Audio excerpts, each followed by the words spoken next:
Assalamualaikum warahmatullahi wabarakatuh. Alhamdulillah wassalatu wassalamu ala Rasulillah wa ala alihi wa sahbihi wa mawalah wa la hawla wa la quwata illa billahi wa ba'd. Terlanjutkan kembali kajian kita, masih membahas tafsir dari juz ke-29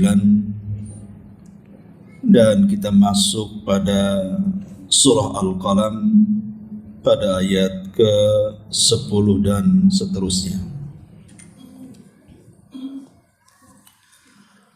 A'udzubillahi minasyaitonirrajim. Bismillahirrahmanirrahim. Wala tuti kulla hallafim mahin hammazin masya'im binamim manna'ilil khairi mu'tadin athim utullim ba'da dhalika zanim. Dan janganlah engkau patuhi setiap orang yang suka bersumpah lagi suka menghina, suka mencela, yang kian kemari menyebar fitnah di mana-mana, yang merintangi segala yang baik dan yang melampaui batas dan banyak dosa, yang bertabiat kasar, selain itu juga terkenal kejahatannya. Ma'asyiral muslimin wal muslimat rahimakumullah. Ayat ini menjelaskan kepada kita tentang sifat-sifat orang-orang kafir Quraisy. Tetapi karena kaidah Al-Quran itu al-ibratu bi umumil lafzi la bi khususis sabab. Ibrah ayat-ayat dalam Al-Quran itu bukan karena khususnya sebab, tapi karena umumnya lafaz. Sekalipun sifat-sifat yang tercela ini menjelaskan tentang sifat-sifat mereka, tetapi ini juga pelajaran bagi kita kaum muslimin untuk tidak tersifati dengan sifat-sifat buruk ini. Apa saja sifat-sifat buruk yang dicantumkan di dalam ayat ini? Di sini Allah Subhanahu wa taala mengatakan wala tuti kulla hallafim mahin. Janganlah kalian patuhi setiap orang yang suka bersumpah lagi suka menghina. Bicara tentang banyaknya sumpah atau banyak bersumpah, kita tahu bahwa kesalahan orang bersumpah itu ada pada 3 perkara. Pertama, seseorang bersumpah dengan menggunakan selain daripada Allah Subhanahu wa taala. Yang kedua, memperbanyak sumpah padahal dia di posisi yang benar. Dan yang ketiga, bersumpah kepada Allah Subhanahu wa taala untuk sebuah kedustaan. Tiga-tiganya tercela dalam sumpah. Bersumpah menggunakan selain daripada Allah Subhanahu wa taala, memperbanyak sumpah kepada Allah padahal dia di pihak yang benar, ataupun bersumpah kepada Allah dalam rangka kedustaan. Ma'asyiral muslimin yang dimuliakan Allah Azza wa Jalla, adapun jenis yang pertama, bersumpah kepada selain Allah Subhanahu wa taala. Kita tahu bahwa sumpah itu ma'ruf di masyarakat dan ma'ruf secara syar'i. Biasanya menggunakan kalimat wallahi atau billahi atau tallahi. Bahasa kitanya demi Allah. Atau diperbolehkan juga bersumpah itu dengan mengatakan demi Rabb yang menciptakan langit dan bumi, atau demi zat yang jiwaku berada di tangannya, atau yang lain-lain selama tidak memiliki kandungan sumpah kepada selain Allah Subhanahu wa taala. Seperti umpamanya seseorang bersumpah demi Rasulullah, demi Ka'bah, demi Jibril, demi langit dan bumi, demi bintang gemintang, demi bulan, demi matahari, atau boleh jadi menyebut berhala-berhala, demi Lata, demi Uzzah dan yang semacamnya. Maka sumpah-sumpah kepada makhluk terlarang dalam Islam, bahkan bisa menjerumuskan kepada syirkul asghar, syirik kecil. Tetapi ingat bahawa syirik kecil itu, walaupun dia kecil, dia lebih besar dosanya dibandingkan dosa besar, dibandingkan berzina, dibandingkan mencuri, dibandingkan membunuh, dibandingkan minum khamar, berjudi dan yang semacamnya. Jadi bukan main-main bersumpah dengan selain Allah Subhanahu wa taala, demi cintaku padamu. Sering antum dengar? Bersumpah dengan cinta. Maka bersumpah selain daripada sumpah kepada Allah Subhanahu wa taala, ini adalah kesyirikan. Karena bersumpah itu tidak boleh diberikan kecuali kepada Allah Subhanahu wa taala.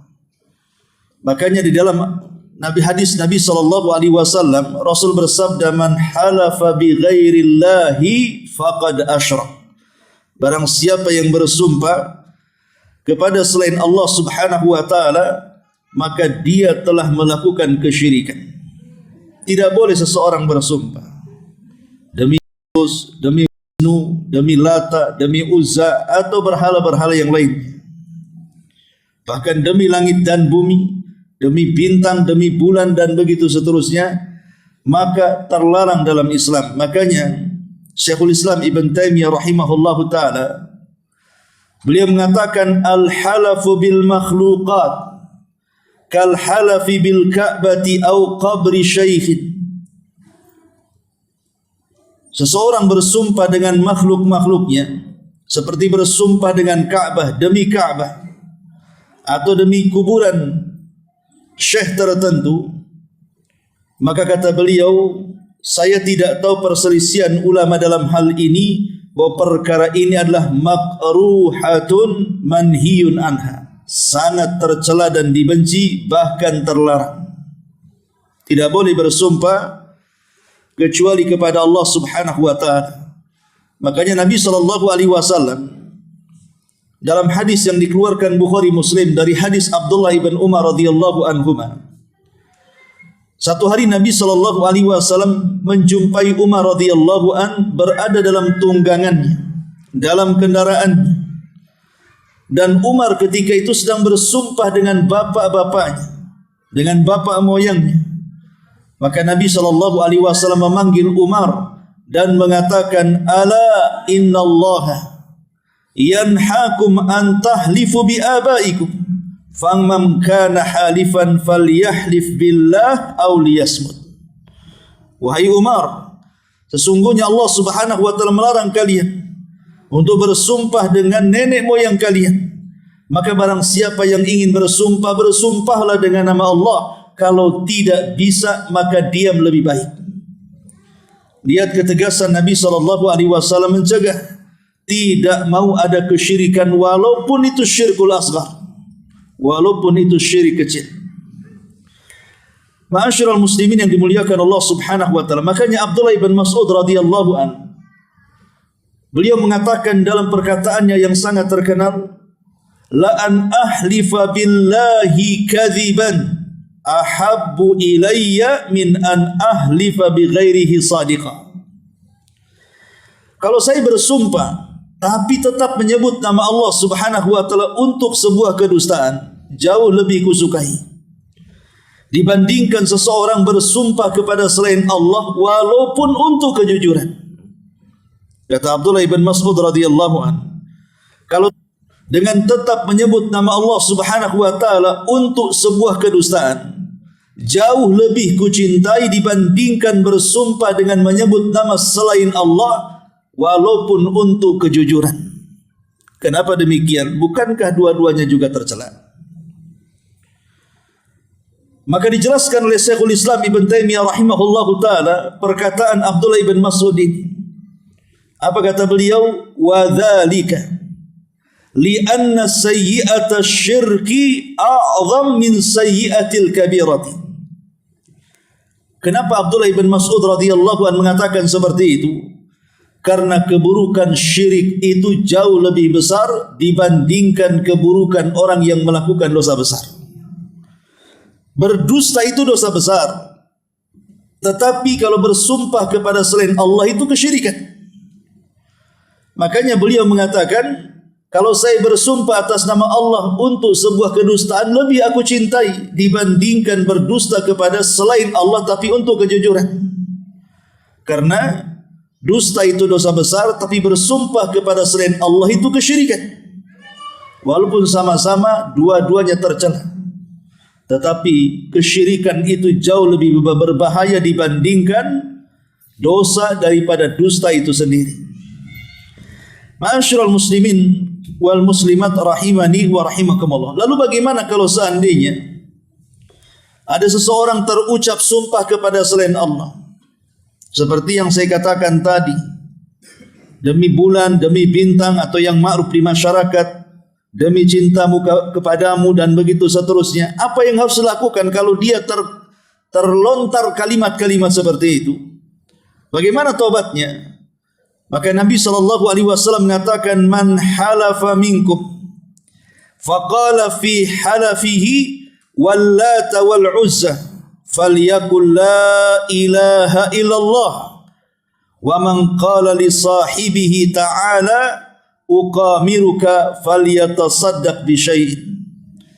Kata Nabi SAW, barang siapa yang bersumpah di antara kalian, kemudian dia mengatakan dalam sumpahnya demi Lata dan Uzza, maka katakanlah tidak ada sesembahan yang berhak disembah kecuali Allah. Jadi kalau seseorang terpeleset lidahnya, kemudian dia bersumpah kepada selain Allah, maka segeralah dia mengatakan kalimat tauhid la ilaha illallah.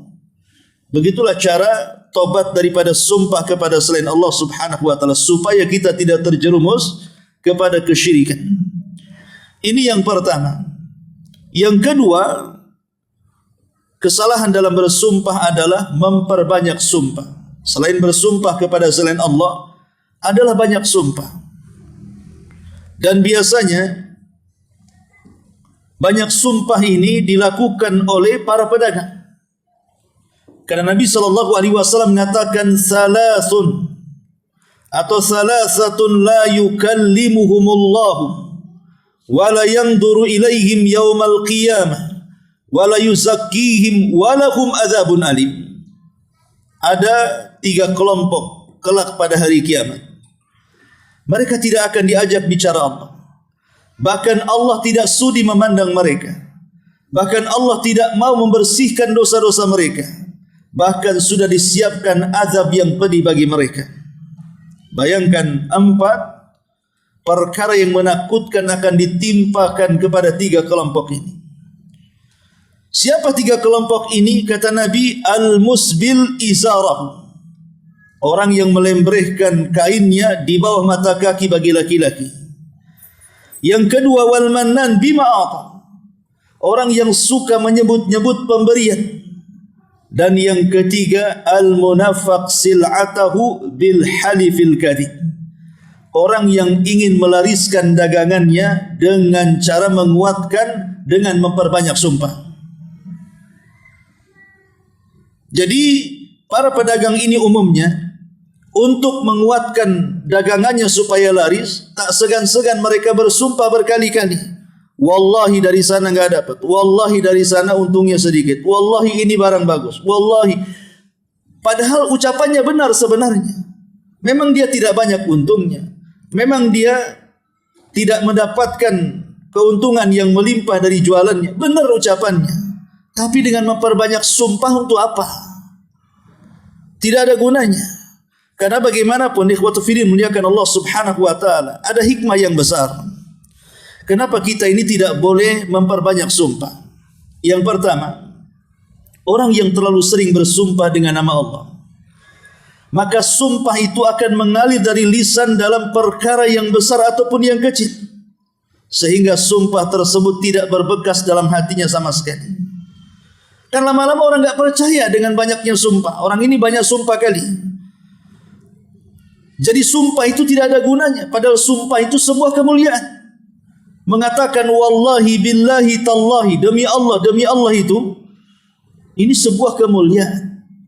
Makanya kenapa sumpah itu digunakan dalam peradilan biasanya.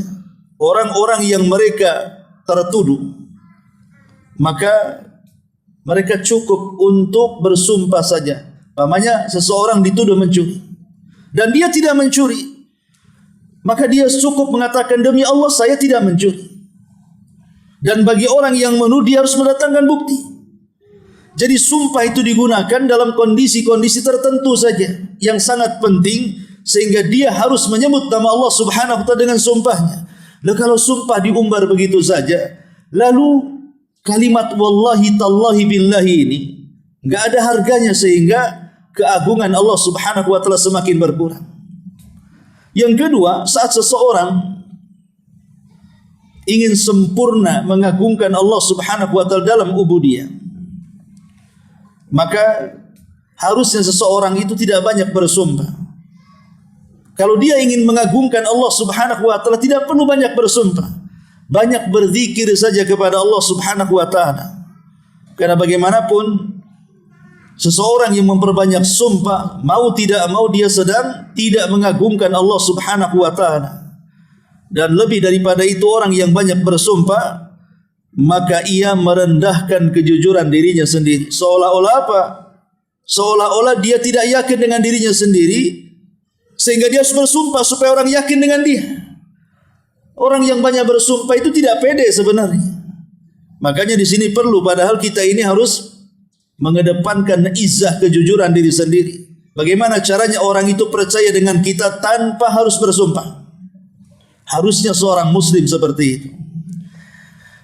Kemudian yang ketiga, bersumpah dengan selain Allah Subhanahu wa taala, bersumpah kepada Allah Subhanahu wa taala tapi dalam rangka kedustaan. Nah, ini juga sama dengan perkara yang kedua tadi. Banyak orang-orang para pedagang itu terkadang mereka berdusta supaya nampak jujur dia bersumpah. Dan itu banyak di masyarakat. Orang-orang yang mereka menyembunyikan kedustaan, kemudian mereka bersumpah. Lihat para pejabat ketika mereka dilantik, bukankah mereka disumpah di atas Quran? Ya kan? Para pejabat itu ketika dilantik, itu Quran di atas kepala. Walaupun sumpah seperti ini tidak ada syariatnya.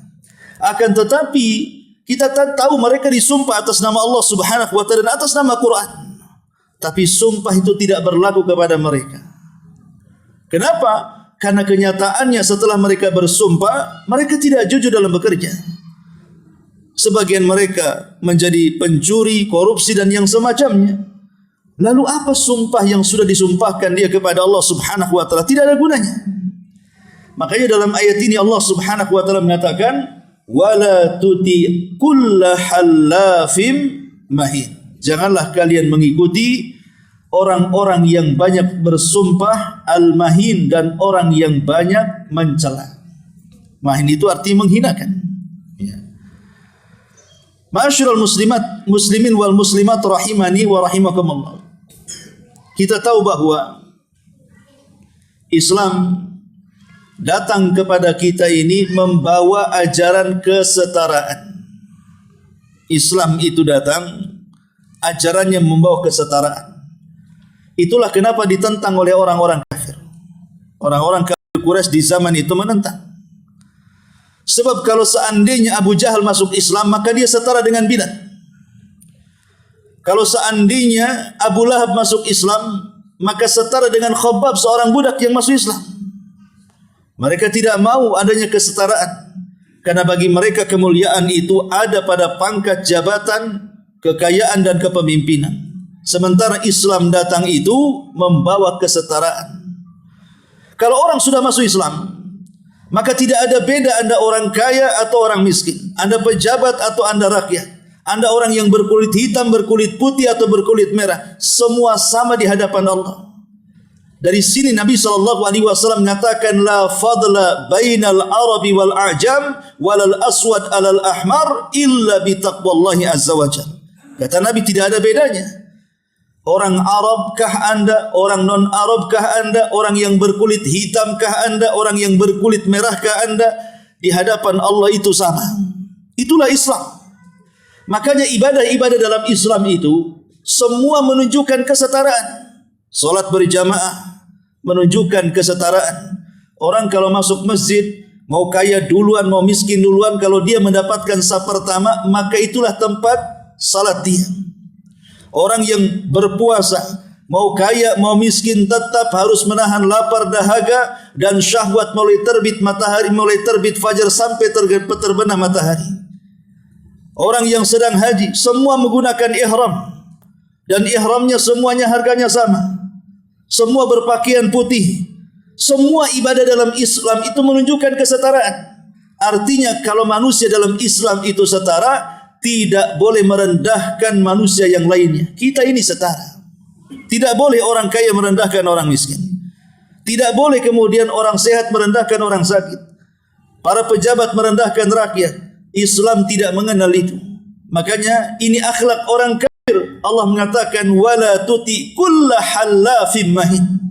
Kita tidak boleh menghinakan orang lain. Makanya Nabi SAW mengatakan la tasubanna ahadan. Janganlah engkau menghina seorang pun, kata Rasul. Dan Rasul mengatakan la tahkiranna minal ma'rufi syai'an wa antukallima akhaka wa anta mumbasitu ilaihi wajhuka inna dzalika minal ma'ruf. Kata Nabi SAW, jangan remehkan sekecil apapun dari kebaikan. Jika engkau bicara dengan saudaramu, entah saudaramu itu miskin, entah saudaramu itu bawahanmu, entah saudaramu itu rakyatmu, maka tetap dalam Islam wa anta mumbasitu ilaihi wajhuka. Tetap kita harus bermuka manis, tersenyum dan mengucapkan kata-kata yang santun. Begitulah Islam mengajarkan. Tidak boleh meremehkan satu dengan yang lainnya. Karena Islam itu hanya mengangkat derajat seseorang itu ditinjau dari iman dan takwanya saja. Anda makin beriman, makin bertakwa, maka Anda lebih mulia dibandingkan yang lainnya.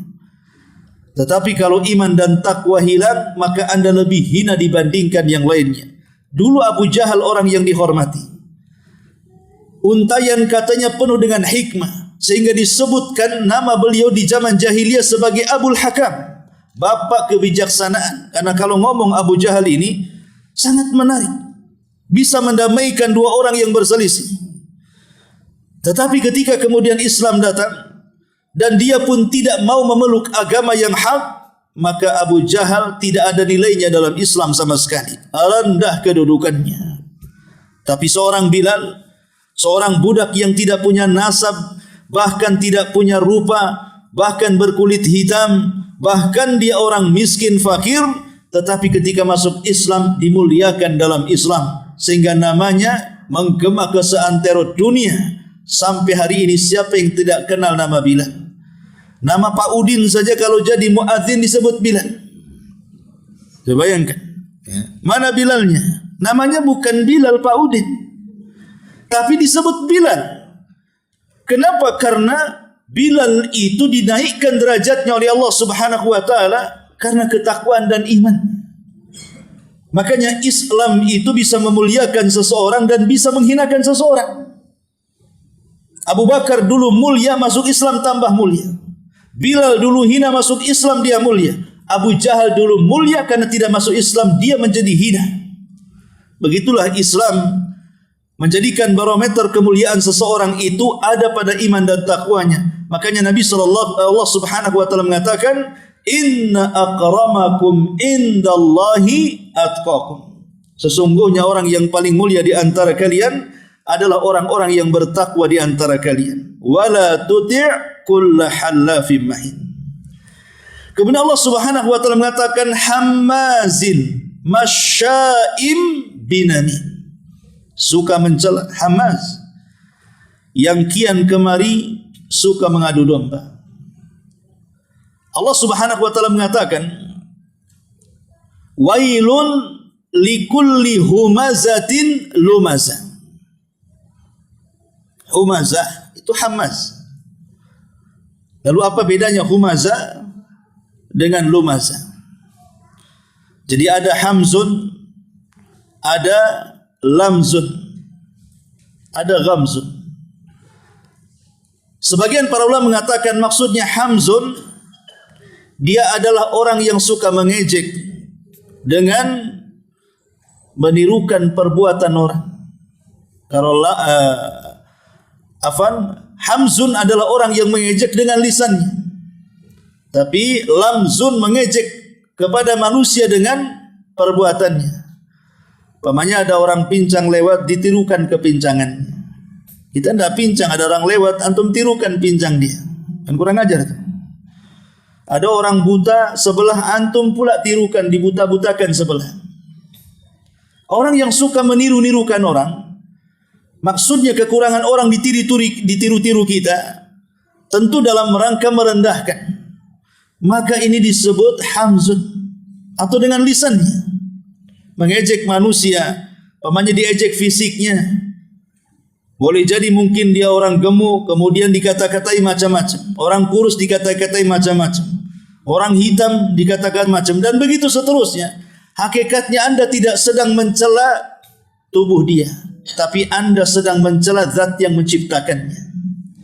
Dia hitam itu kehendak Allah. Tidak ada yang mau terlahir hitam.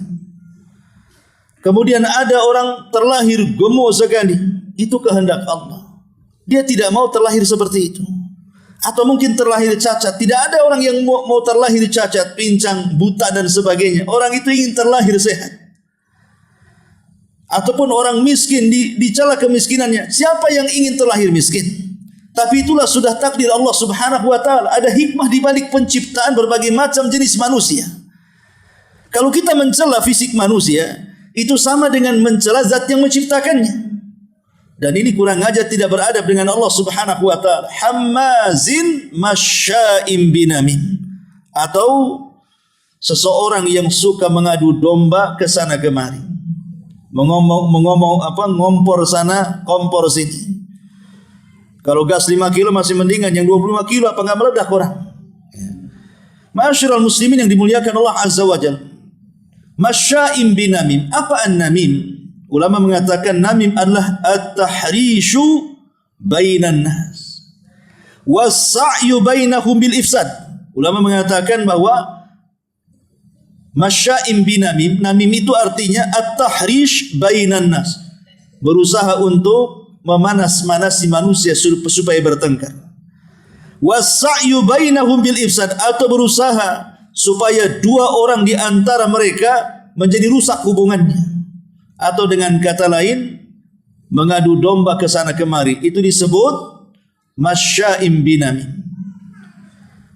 Ma'asyiral muslimin yang dimuliakan Allah Azza wa Jalla. Kalau dulu mungkin mengadu domba seseorang atau menghasut supaya seseorang itu bermasalah, bertengkar, berselisih, agak repot.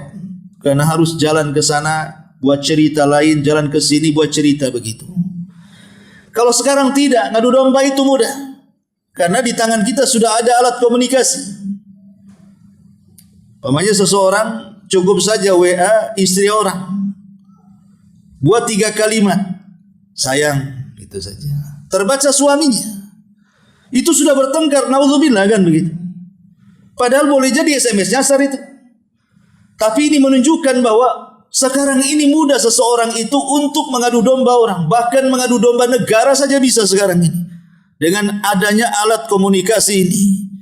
Berusaha kemudian mengompor sana, mengompor sini. Akhirnya meledaklah dan terjadilah perselisihan. Suami istri bertengkar, dengan tetangga bertengkar, kawan jadi lawan, bahkan negara bisa berperang.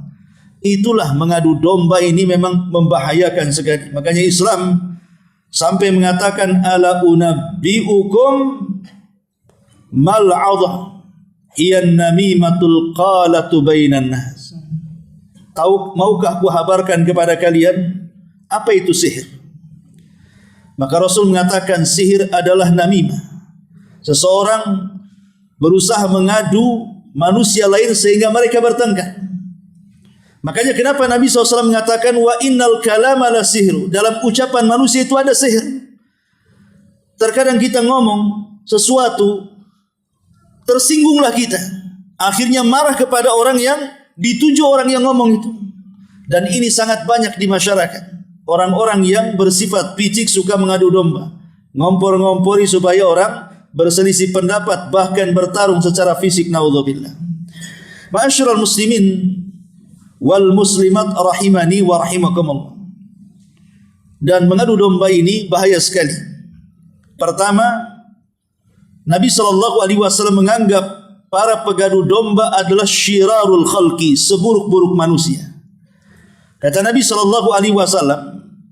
maukah kutunjukkan kepada kalian ala ukhbirukum bisyirarikum? Maukah kutunjukkan kepada kalian siapa manusia yang paling buruk di antara kalian? Maka Rasul mengatakan masya'una bin namimah. Mereka adalah orang yang berjalan ke sana kemari untuk mengadu domba manusia. Yang kedua, orang-orang yang suka mengadu domba hakikatnya mereka sedang melakukan perbuatan syaitan. Karena perbuatan syaitan itu adalah bagaimana caranya menanamkan permusuhan di antara manusia. Ketika mereka putus asa, iblis dan pasukannya putus asa menggoda Rasul dan para sahabat untuk supaya kembali menyembah Lata, Uzza, Manat dan Hubal.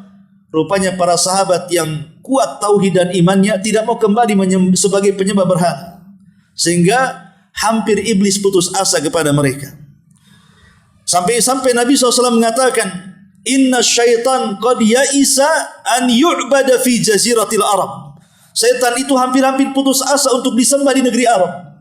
Tapi setan itu punya senjata yang lebih ampuh daripada itu. Walakin at-tahrishu bainahum. Tapi dia punya senjata. Ya mungkin orang Arab tidak mungkin kembali menyembah Lata, Uzza, Manat, Hubal, Saif, Nailah atau yang lainnya. Tetapi syaitan akan membuat mereka kacau saling bermusuhan. Lihat di Timur Tengah hari ini. Perang di mana-mana. Saling serang. Serang sana, serang sini. Di baliknya siapa? Di baliknya syaitan. Siapa lagi? Makanya dari sini ikhwatu fiddin yang dimuliakan Allah Subhanahu wa taala, namam ataupun orang yang mengadu domba sesungguhnya dia telah melakukan amal daripada amal syaitan. Makanya kalau ada orang yang ngompori setan, kau pergi. Ini amalan setan.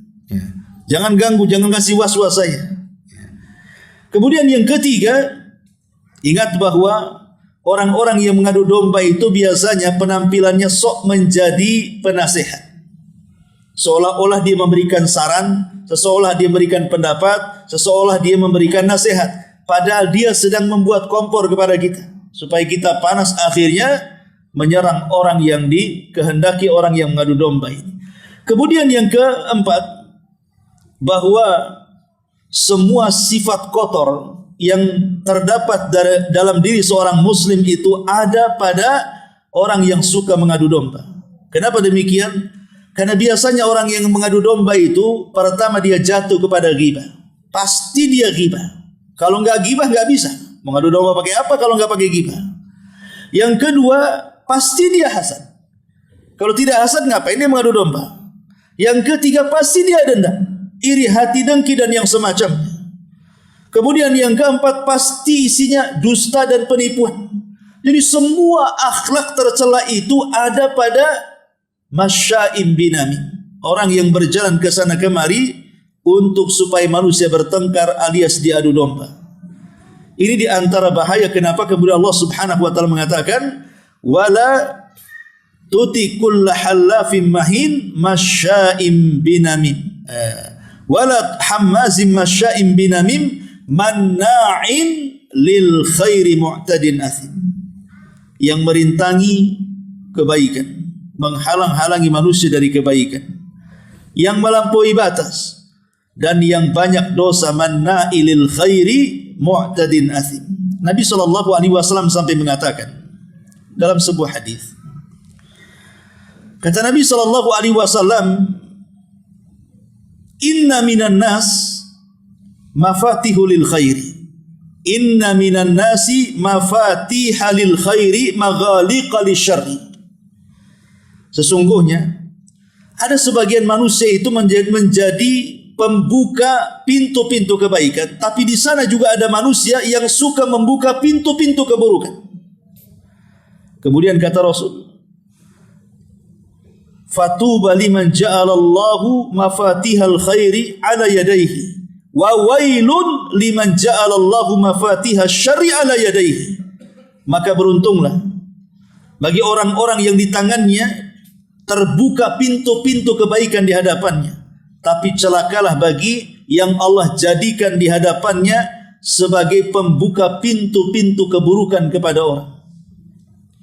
Ada di antara manusia itu yang suka mengacau, berbuat jahat, mengajak manusia untuk melakukan keburukan, bahkan mencegah manusia dari kebaikan. Dan itu banyak sekali. Bahkan terkadang tidak jauh-jauh dari diri kita, keluarga terkadang. Ada mungkin suaminya ingin sedekah, baik-baik sedekah. Istrinya datang ngompori, bang, ngapain sedekah? Motor belum lunas. Mulai, ya. Nggak usah sedekah, usah bantu nggak apa-apa, sedikit aja, nggak usah banyak-banyak. Mulai dia memberikan was-was. Itu orang terdekat padahal.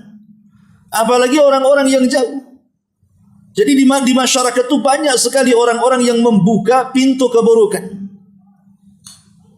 Lihat di dunia bisnis, umpamanya kan, orang membuka bar, diskotik, lokalisasi atau apa saja. Itu mereka adalah para pembuka keburukan.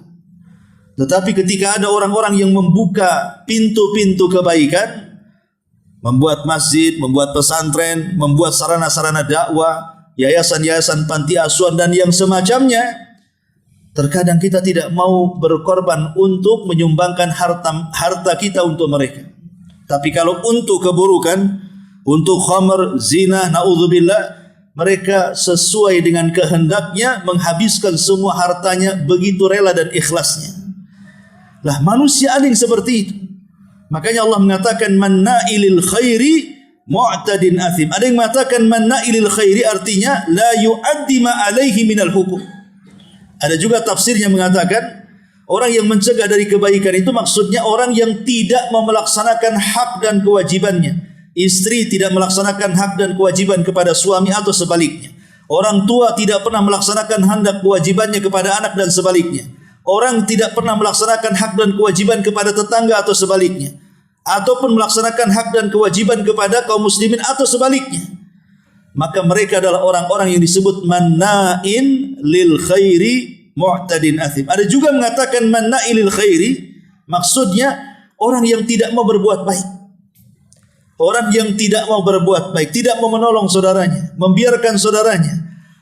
Ada juga yang mentafsirkan maksudnya orang yang tidak mau menyambung silaturahim. Ada juga yang mentafsirkan maksudnya orang yang tidak mau bersedekah dan membantu sesamanya. Jadi ada beberapa penafsiran tentang manna'ilil khairi mu'tadin, maksudnya melampaui batas. Sebagian ulama mengatakan melampaui batas artinya kalau dalam infak jatuh kepada israf dan tabdzir. Israf dan tabdzir artinya menghambur-hamburkan kekayaan bukan pada tempatnya. Itulah namanya israf dan tabdzir. Kalau tabdzir, ulama mengatakan tabdzir itu atau dengan kata lain mubadzir. Mubadzir itu artinya dalam hal yang baik tetapi berlebihan. Umpamanya beli makan untuk 2 orang tapi beli makan 1 kampung. Akhirnya ketika makan tak habis dibuang. Itu namanya mubadzir. Dan itu kawan daripada syaitan. Kalau israf artinya seseorang kemudian membelanjakan walaupun kecil tidak banyak, mungkin Rp2, Rp3, Rp1.000, Rp2.000, tetapi untuk hal-hal yang diharamkan Allah Subhanahu wa taala. Maka dua-duanya tercela dan itu disebut mu'tadin.